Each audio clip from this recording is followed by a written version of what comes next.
সারাদিন যাই রাগারাগি করি, বাজার নিয়ে যাই, রান্না করে এত খাওয়া লাগবে না। টাকা দিয়ে দিবে।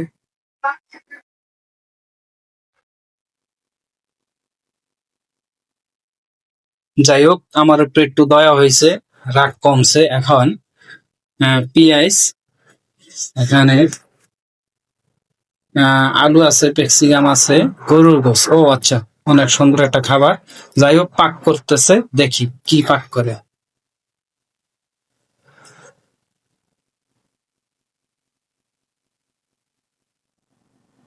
আদা রসুন বাটা,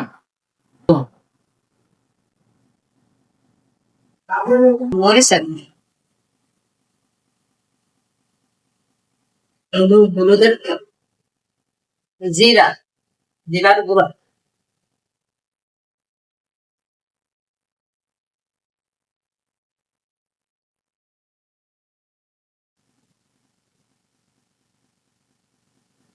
গোস্ত গুলো দিয়ে দিতেছে।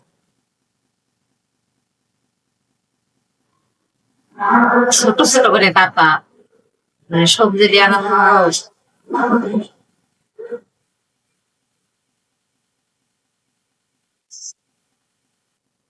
সবজিগুলা দেয়া দি।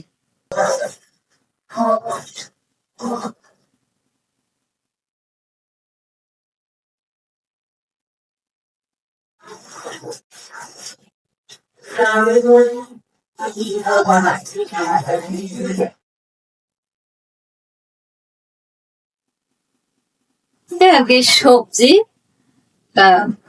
ভাজির মতো হালকা হালকা ঝোল থাকবো, ভাজির মতো। এবার একটু ঢেকে দিলাম কতক্ষণ, দেখি গাইস কিরকম হয় রান্নাটা। আমি আশা করি ভালোই লাগবে।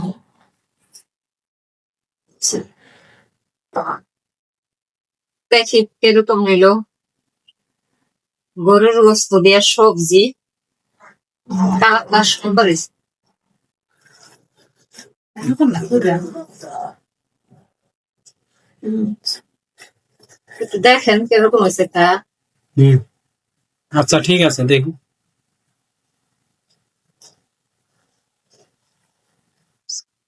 তো এটা সবজি তরকারি গোস্ত দিয়ে, গরুর গোস্ত। দেখি কিরকম হয়েছে। মাশাআল্লাহ, অনেক সুন্দর হয়েছে। এই ক্যাপসিকাম গুলা অনেক সুস্বাদু। যদিও খাওয়া হলো হাতে গরুর গোস্ত, মানে একের ভিতরে দুই। আপনারা বাসায় ট্রাই করে খেয়ে দেখবেন, আসলে খুবই সুস্বাদু।